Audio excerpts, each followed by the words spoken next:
Hello everyone, it's me, Monica P. Hall, aka Conduit of Healing, and it is time for our weekly messages for the collective. And if you guys did not see the last messages for the collective about kind of like the backlash for choosing a life of spiritual awareness, please make sure you check that one out. That one was a doozy. Thank you to all of you who commented and gave feedback on that.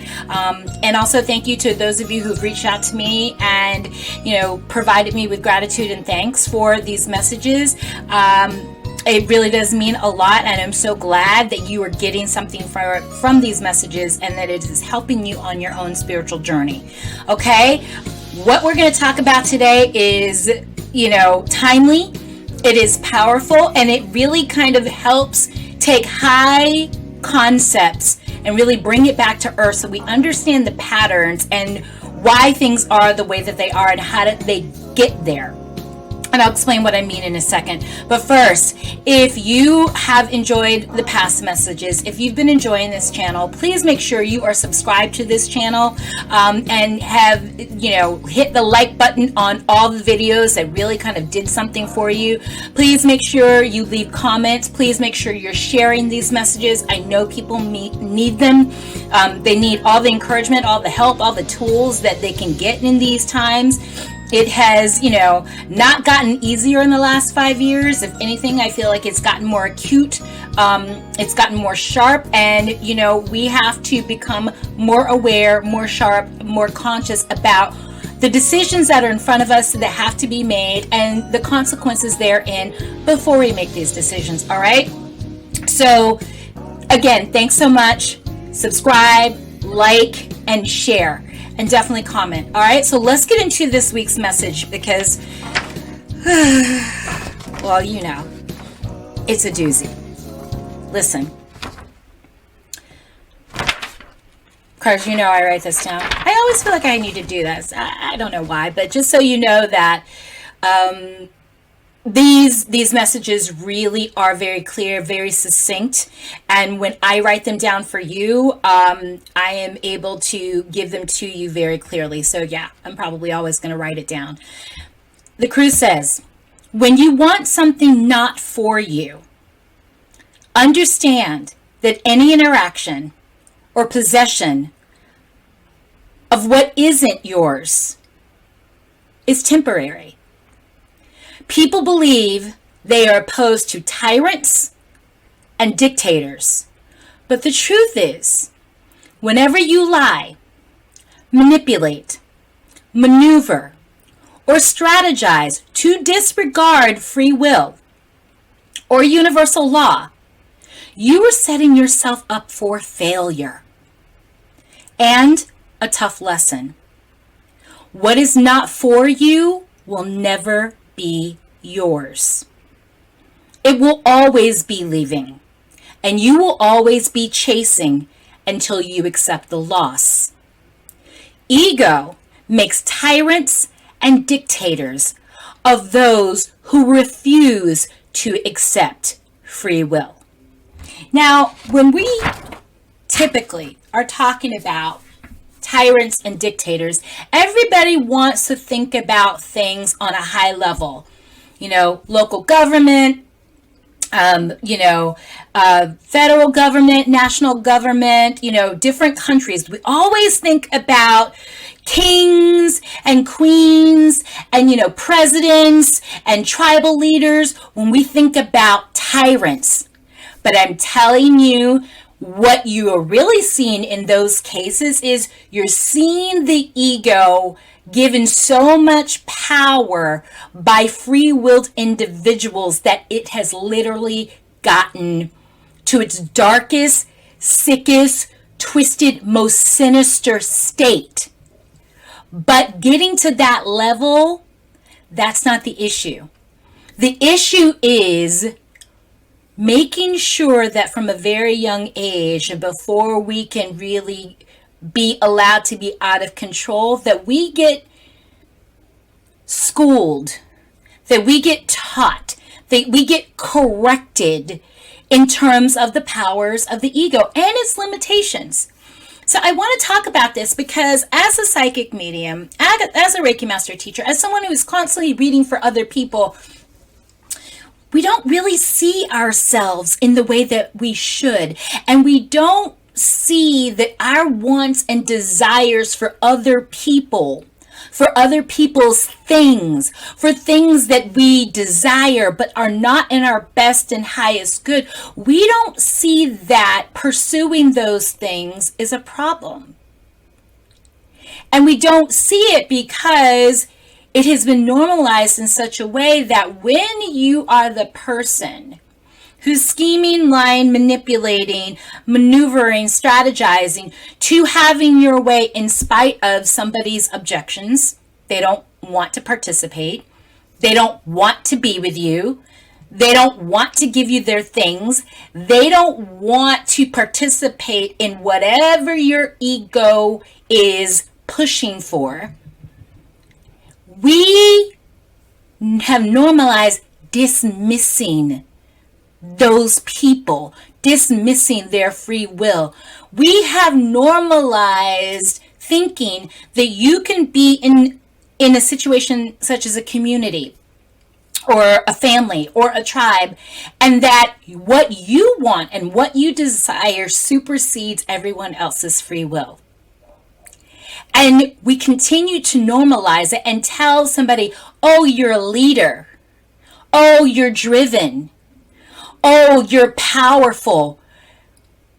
Not because you really are, but because you've had the ability to basically disregard other people's well-being and get some sort of applause, success, power, things, stuff, notoriety for it. We are why these people exist, because, believe it or not, we as a species applaud those who seek power for selfish, self-serving purposes. So let's talk about this in an everyday kind of situation. Let's say, for example, families, right? Because I am constantly talking about families. First of all, one of the things that we have to admit is we as a species created the dynamics of family. We created the dynamics of community. We created the dynamics of tribe. And it goes all the way from, family all the way to continents and governments. We don't see that. But all the systems that we are all struggling with these days are systems that we created. These systems in the beginning, right? When you start talking about things like family, when you start talking about things like tribes, the reason that we had to create these things is purely for safety reasons, right? It's safer to be in a group, right? In theory, right? If there's a predatory attack, whether the predator is another person, whether the predator is an animal, whatever, survival of the fittest. Hey, if there's more than one of us, our chances of survival grow exponentially, right? Understand that. And so there's also the part where we procreate. Now, procreation is natural, right? It's found in pretty much everything, right? Our existence and procreation kind of go hand in hand.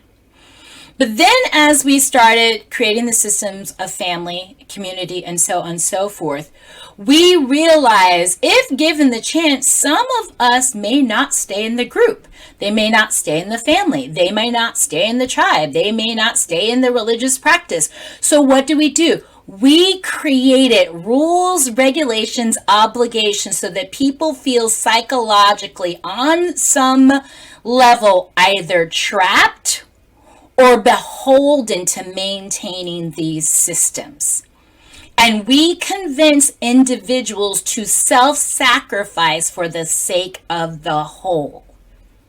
Now, if you happen to be one of the people in one of these, systems that was rather charismatic, rather forceful, rather smart, and started seeing how you could psychologically talk people into giving up their personal power to serve the whole, the better you were at doing that, the more people relinquish their personal power, their individuality, their desires, their wants, and what's in their best and highest good. Why? Because you have made them feel like they must be part of the group. They must be part of the system. Because why? Because you can't possibly make it on your own.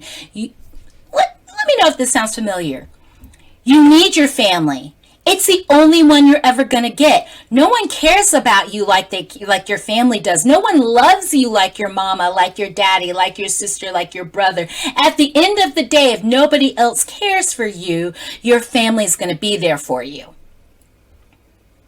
Except reality actually doesn't support that theory, does it? Because right now, one of the huge things that we're talking about in sociology, in psychology, right? In spiritual, awareness is toxic families. Like, that's a huge and hot button subject across the globe. Why? Because what started out as survival now has become a system. What started out as us just kind of making it through together is really now about a system being sustained. And systems, used to serve individuals, but now things have been twisted and now it's about individuals serving a system, most times at their own detriment. See what I'm talking about there? Okay, so another thing, let's talk about on a tribal level, right? A system's been in place. This is how we collect food. This is how we, administer trade. This is how we, procreate and kind of keep things insulated and keep our tribe going. And I'm using the term tribe very loosely. I don't necessarily mean indigenous people. I just mean a certain way of life, a certain community, and certain rules and regulations that have been in place that are passed down from generation to generation of this is what we do, this is how we do it, do not question it. You might know it as a word called, traditions.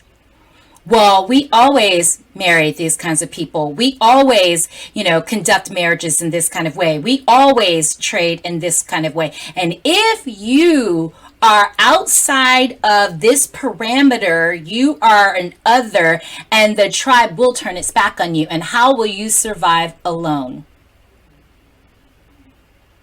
Is it making sense? So we can take that kind of dynamic and we can put it on a microcosm, or we can put it on a macrocosm with a world that is constantly seeking to dominate one another by any and all means necessary. Do you see what I'm talking about? So those of you who think, oh my God, so-and-so is a horrible person, they're a tyrant, they're a dictator. Look at your lives on a smaller scale. Look at, for example, romantic situation. You meet someone, you want them, but they don't want you. How many times have we seen people trying to manipulate someone else into being with them when it's so clear that they don't want to be? We've seen people coerced into marriages, coerced in relationships. We've been seeing people, finding themselves in domestic violence situations. We've seen people kidnapped. We've seen people abused.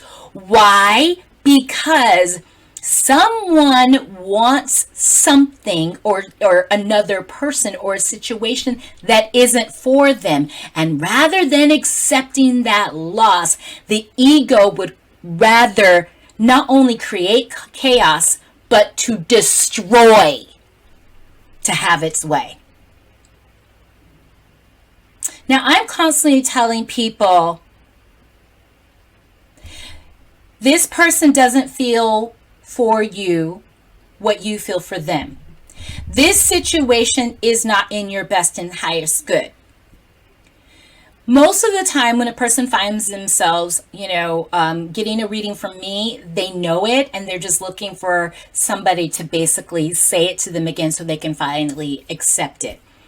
But sometimes I literally have people going, well, how can I change it? What can I do to make them change their minds? They're literally asking me, how do I violate this other person's free will to get what I want out of this situation? That doesn't sound tyrannical.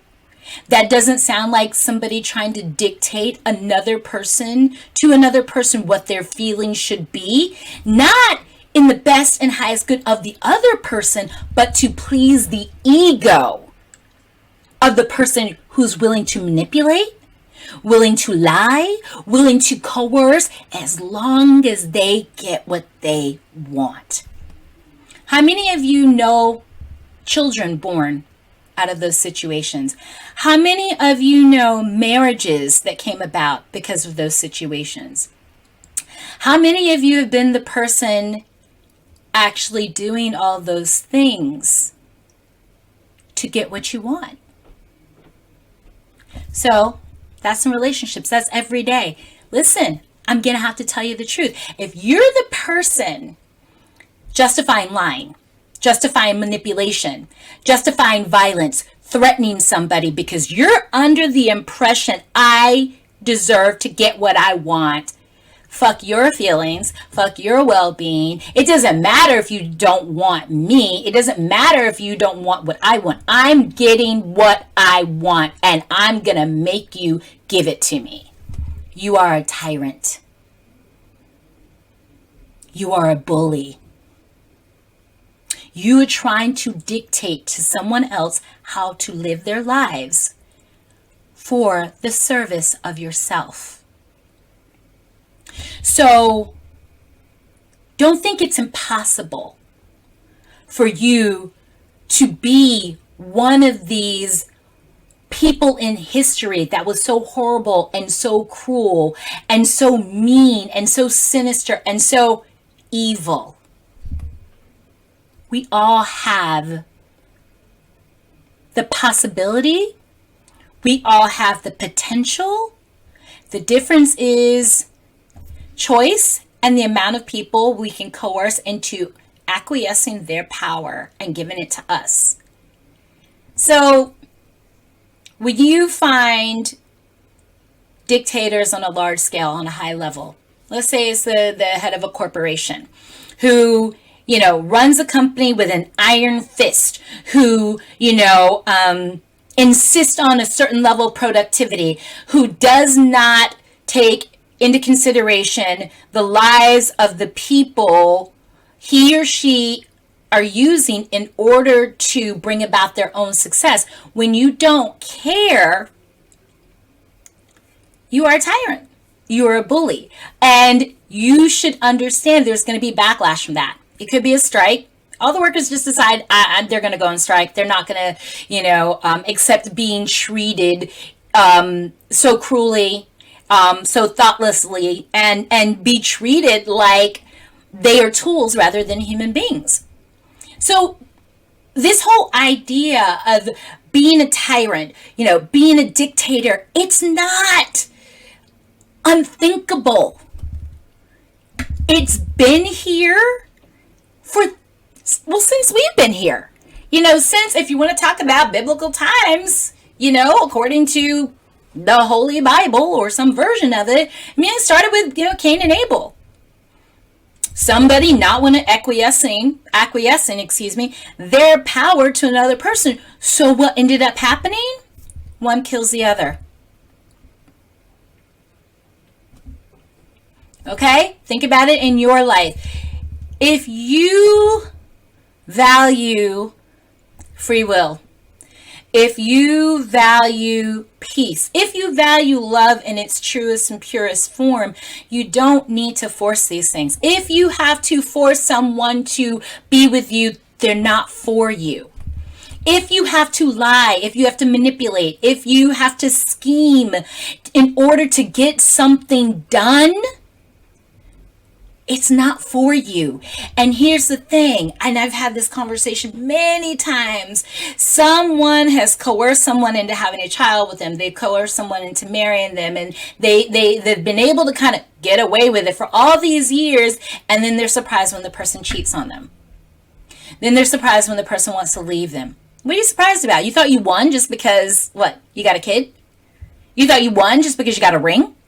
You thought you won because, they played the role for a little while, and you think, how dare you all of a sudden wake up one day and choose yourself when you promised me that I won? We do not have dominion over one another. Human beings were never meant to hold dominion over one another. Hell, we're not even really, meant to hold dominion over anything. We're actually meant to find a way to flow with nature and the universe. And when we disregard that, well, we pay for it. When we disregard somebody else's free will, just understand, if you had to lie to somebody to get them to be with you, clock's ticking. Yeah, they might stay married to you, but they don't love you. Yeah, they might be with you, but they're cheating on you. They're never going to give you the love you seek because they never had it. And, you're winning on the outside absolutely could be losing day to day. A CEO of a company may overplay their tactics and then end up losing a company a lot of money, and career could be over, and when you're at that level, it's very rare that if you spectacularly fail that you'll ever get that opportunity again. You may have to go do something else. All right, so free will, that is something we will never be able to kind of work past, move over, under, sideways. Like, you're gonna run into it. And just like you don't want somebody bullying you or dictating your life to you, or telling you what you think, who you should marry, what your tradition should be, what your belief should be, where you are allowed to work, what you're allowed to wear, who you're allowed to identify yourself. Just like you don't want someone doing that to you, you're not allowed to do it to anyone else. So, truth is, if you're looking down on someone because they are exhibiting the lowest parts of themselves to have things, people, accolades that don't belong to them, you might want to just make sure that you're not doing it in your own lives. Why would you want something that doesn't belong to you? What is that even about? A lot of times it's about insecurity. I can't get what I want from myself, so I'm going to direct that to someone else. Meanwhile, you're in a situation where you have absolutely zero chance of being happy. Loveless marriage, a child born out of deception, going to a job and managing people who could leave you at any time. And if no one follows you, are you a leader? If no one applauds, are you a success?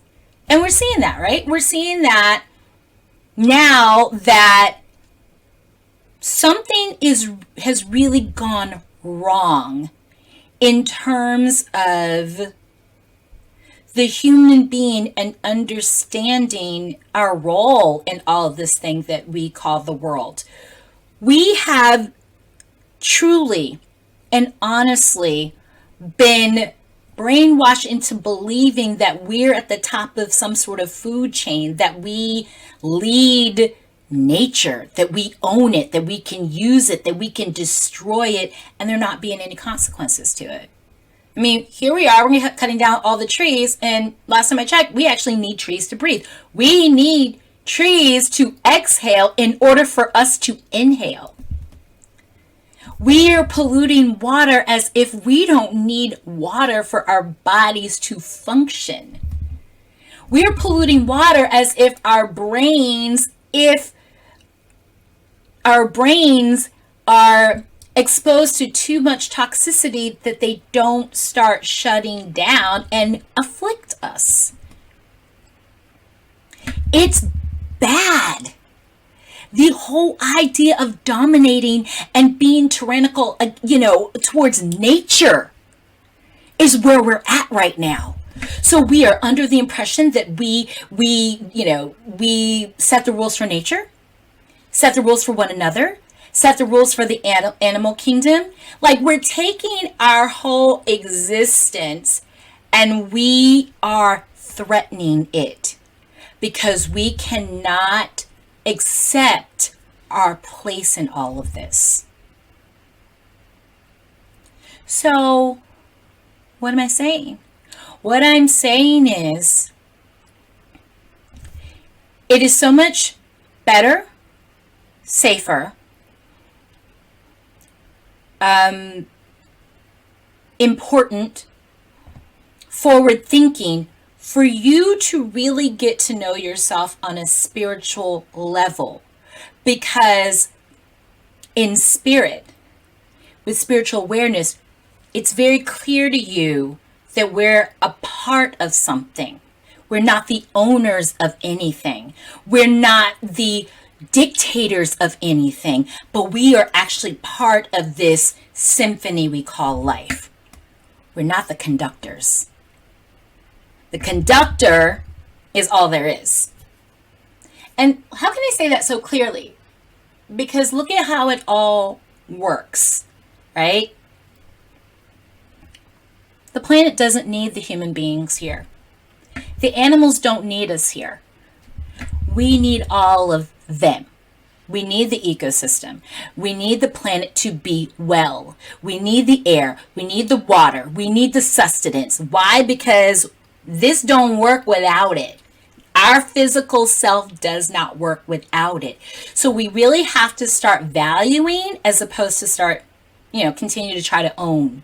We need to figure out a way to sustain and figure out a way to positively contribute to the positive growth of this whole experience, as opposed to ownership and destruction. So if you were feeling really good about yourself and thinking, oh my gosh, I'm a very good person, I always try to do the right thing, blah, blah, blah. Think about it on a microcosm. Somebody rejected me. Am I going to try to force them to be with me? Am I going to try to manipulate? Am I going to try to scheme? Or can I just take my hurt feelings and my hurt ego and go somewhere and work through the rejection? Because right now, around the globe, people are starving. People have been displaced. People have been traumatized. They've been abused. They've been hurt. They've been killed. All because some people, a handful of people, or one person couldn't accept rejection. Think about it. It's so important. It is probably more important now than perhaps you've known in your lifetime. We don't have to escalate things to the point where we're literally talking about killing one another. We could just accept the loss and move on from there. And it's very clear that when we don't accept loss, when we don't accept rejection, that as a species, our potential for violence, it doesn't have an end. It doesn't have a limitation. And sometimes it doesn't even have a conscience. Okay? It starts small. It starts individual. It starts personally. It's unfortunate, but it is true that we will find more support in feeding our darkest aspects than we will find in our most angelic aspects. How do we flip that? How do we change the definition of success? How do we start embracing truth? How do we start accepting that rejection is part of life? How do we accept there are lessons in losses, there's lessons in failure, and that we can use those experiences to make ourselves better people? Well, I will say this. The first step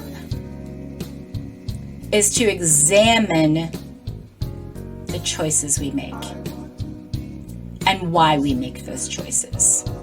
And are we more interested in serving our spirit and our highest selves or our egos? Every time we choose ego, we end up regretting it.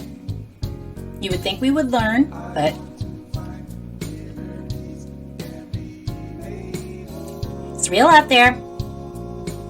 It's getting more serious, more heavy. Time to make some decisions. Time to take some action. Time to elevate. Time to evolve. Time to ascend. Okay? Thanks so much for watching. I appreciate this. Once again, if you are enjoying these messages, please make sure you hit the like button on this particular message. Please make sure you're subscribing to the channel. And I'd like to hear your comments on this. Like, what do you think about what I've shared in this particular one? I understand it's heavy, but you know what? These are some seriously high stakes, and we really need to hop to and do something different. Truly.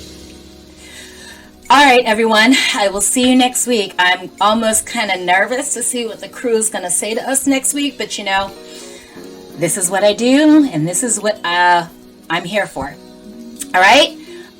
If you need some help with trying to kind of understand this and trying to figure out what your part is in this, make sure that you are looking at my website and book a reading. You know, I'm here to help. All right? Thanks so much, everyone. Take care. Mwah. Namaste.